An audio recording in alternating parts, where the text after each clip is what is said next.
Hey, welcome back to another video. It is once again DC x Sonic the Hedgehog time. It's been a little bit since this third issue came out. I've delayed this a little bit for a couple of reasons, not the least of which is more self-loathing, but we've pushed through that, at least for the time being, and we're going to talk about this series that I'm still having a lot of fun reading. So if you missed the last issue, then I don't know why you're watching this one, but basic recap. At the very end of it, Sonic's world appeared to be completely annihilated alongside the Justice League and Darkseid, leaving the Sonic cast in the DC universe. And this pretty much picks up right where that left off, like literally seconds after, probably.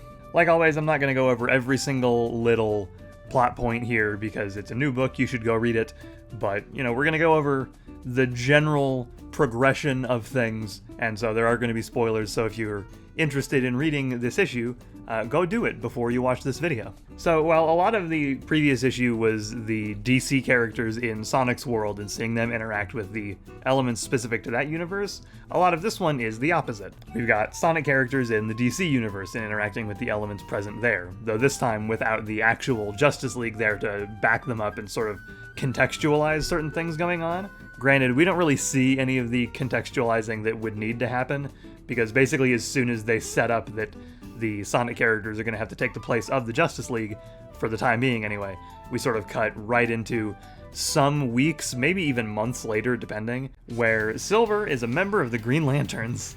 And honestly, this is such a bizarre sight, but it kind of works. There's not, I guess, a whole lot of similarities really between Silver and most Green Lanterns, other than the mental connection of their powers, I guess.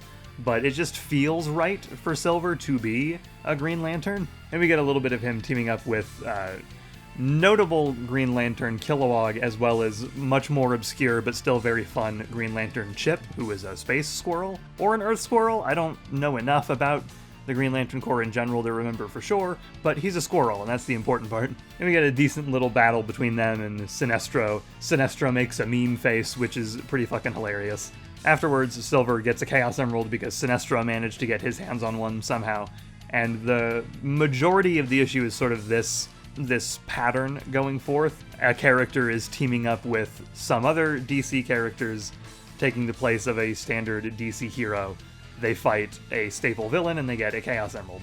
You know, that sort of interesting, if slightly bizarre mix of, let's take this Sonic character and just transplant them into this DC setting. Despite that, it works out really well. I'm not certain what the process behind the scenes would have been to determine which Sonic character takes on what DC spot, basically, but it seems to me like at least a decent amount of thought went into giving them ones that at least worked, surface level, and at least to an extent with theming. Probably the strangest one in terms of nailing themes, I guess, is Amy as Wonder Woman. And I guess there is at least that basic surface level connection of they're both freakishly strong. Amy canonically is absurdly strong if we go by just that hammer in general, but also that bit from way back in the IDW series when she mostly on her own lifted that giant hammer from one of Eggman's robots. Silver helped a little bit, but it was mostly her. I guess you could say maybe the connection is also one of Wonder Woman's main traits is that she loves all living things. Amy tends to be at least semi-defined by her romantic interest in Sonic, but that's less played up nowadays, but it is still a part of her. So maybe there is that, but it is the one that I think is the least immediately sensible, because Knuckles and Superman have that whole last of their kind protecting what's left, or their new home in Superman's case. Shadow and Batman, as I talked about in the first issue review of this, have a sort of shared element of tragedy in their backstories, and while there's obviously a lot of difference between them overall, there's like similar, you know, DNA and trends to their backstories. So there is that connection there. And Sonic, the Flash, I mean, they're both fast. If we're going by general DCAU Wally West things, then they're also very snarky as well. So that ultimately works out pretty well. The DC-ified Sonic characters that they've chosen are all really, really good matches. The outfits are great. So despite a lot of this being a repeat of some of the same elements of character fights a villain and gets a Chaos Emerald, we do still start building up to some things. We know that now 6 Chaos Emeralds between all of them, so they've escaped that initial destruction of the universe somehow, and that leads to the reveal of there being essentially a chance of saving everybody and getting things back to normal, which, I mean, we know is going to happen eventually. It's sort of a must occur anyway. So that's really our major thing for this issue, is just, okay, we can get back to the world of the Sonic characters, and that's definitely what's going to be happening next issue. Next issue is going to be the second to last one, so we're really going to be ramping up soon. Once again, like a lot of this series, it's sort of been built on little moments, little bits of mixing these universes and playing on similarities and the differences that you can do with these new characters in this situation. And this issue is, you know, very much the same. Of all the mashups that we see, I think my favorite is genuinely Knuckles in Metropolis as Superman. There is a bit where he's talking to Lois, which is pretty whatever, but the real highlight is when he encounters Lex Luthor, who in this series is redesigned to look at least vaguely like Dr. Eggman. He's a little pudgier than I'm personally used to. When I think Lex Luthor, I usually think of the version from Superman the Animated Series, voiced by the ever-amazing Clancy Brown, whose voice I definitely heard reading Lex's dialogue here. And it actually really nails Lex as a character. I think one thing that I've always enjoyed about depictions of Lex is that one of his main things with Superman that can be one of the problems that he has with him is that he is of obscene, unchecked power. That Superman is so incredibly strong that if he really wanted to, he could probably subjugate the Earth. Obviously, he wouldn't want to. That is the core of Superman's character, is that that thought never even would cross his mind, in the main universe anyway. But the fact that the possibility is there is a concern for Lex. So he actually respects Knuckles more because while he is strong, he's not as absurdly powerful as Superman is. So he's more willing to accept Knuckles' existence here.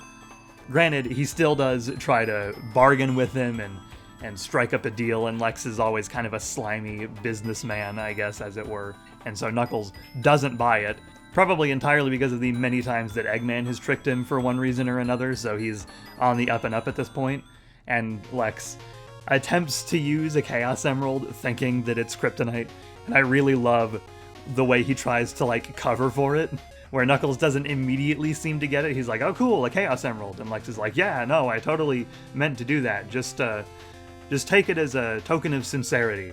And Knuckles flies away, and then immediately circles back and calls Lex on it. And we only cut there, but it's so good. It's a really, really good moment. And all of the other ones are really good. Shadow takes out the Joker like a pretty typical Batman interaction, completely wordless, and completely destroys him and takes the Chaos Emerald. But it's a good moment. All the others are super solid, but I think the Knuckles as Superman one is the best. That said, Amy teaming up with Hawkgirl and Supergirl is always really fun. This is a team up I'd love to see more of. I mentioned in the last issue that I would totally read an entire, like, separate mini-series that's just Amy and Wonder Woman teaming up. Would totally read yet a third mini that's Amy teaming up with Supergirl and Hawkgirl. At this point, I think I would just take any other individual series of different characters teaming up together. Give me Sonic and the Flash in their own thing, or even just some weird ones. Let's team up Tangle and Whisper with Hawk and Dove. Sure, why the hell not? If it's even half as good as this series has been so far, I'll read whatever the hell they put out for any more DC Sonic stuff. Also really like the brief bit of Beast Boy we have transforming into Knuckles. Obviously, because of Beast Boy, he's bright green, and there is a brief nod to, depending on your perspective, either Rankles the Otter, which was a joke, like April Fool's character made up for a magazine in the UK way back in the day, or a slight dig at Chaos Knuckles back in the Archie series, which was one of Ken Pender's ideas, where Knuckles was bright green for a while.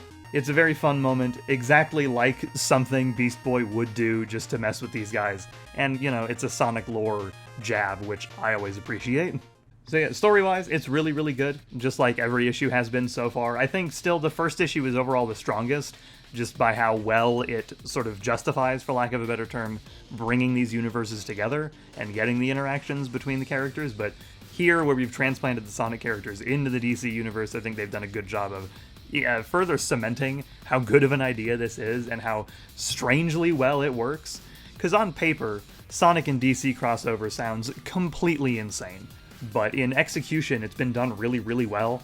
there's a lot of love for both sides, for both DC and Sonic. The Sonic part was sort of a no-brainer because it's Ian Flynn, but I'm really amazed at how well the clear respect for DC is as well. I'm pretty sure Ian Flynn has written a few things for DC before, but, you know, not as extensive as his work on Sonic has been, but it's clear that he's wanting to put the respect on that side as well. And that's a thing that can screw up a lot of crossovers when the writer clearly favors one over the other, but here there's pretty solid balance between the both of them. Artwork continues to be really good. Basically the same as I've said before. Adam Bryce Thomas doing the pencils, Matt Herms in the colors. Incredible work. Still some of the best work Matt Herms and Adam Bryce Thomas have ever put out. And I think in general, this is probably the best looking issue so far. We've just got a lot of big spectacles, Silver with the Green Lanterns, fighting Sinestro. Everything looks great. This impact shot of Amy nailing Gorilla Grodd with the hammer looks incredible. It's another one of those, you can feel the impact there. The first page of Shadow and the Joker, it is no surprise that they used that as one of the preview pages because it also looks really good. It nails this sort of almost Batman the Animated Series-esque color scheme with the red sky. It's not quite as Art Deco as that show was, but the inspiration is pretty clear. And keeping up with the thing of picking a favorite panel, I don't even know if I can do this for issues 4 and 5 eventually, but we're going to keep going for as long as I can. I actually might give it to this one of Sonic after he beats Reverse Flash as he speeds off to get everybody else. It's really simple. It's not as dynamic as a couple of the other ones that I've spotlighted before, but I really love just the distortion on the outlines that really make it look like he's going incredibly fast. Obviously, it's Sonic, and the artwork tends to nail his sense of speed pretty consistently, but this one especially just looks like he's zooming, man. So yeah, I think that's about all I have to say about issue 3. Definitely a lot more than I had to say about issue 2, just because there was a lot more action in that one, so less overall to go over. I'm still really enjoying this series. It is continuing to go up and up and up there as one of the best crossovers that Sonic has ever had. Certainly one of the best that I've read regarding DC. There have been a lot of crossovers with DC that I've enjoyed.